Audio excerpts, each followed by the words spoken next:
Hello everyone, today I will show you how to apply squiggly or zigzag underline to text in a PDF file using Wondershare PDF element. Open your PDF file with Wondershare PDF element and click on this comment option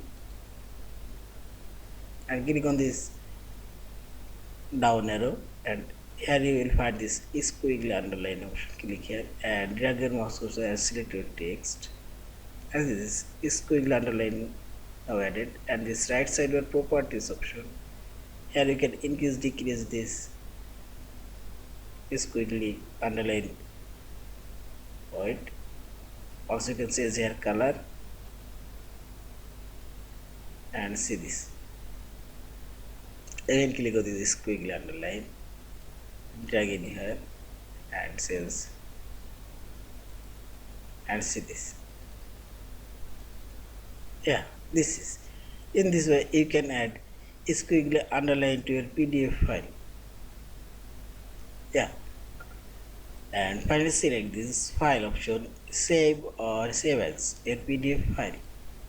Thank you for watching. Please subscribe, like, share and comments.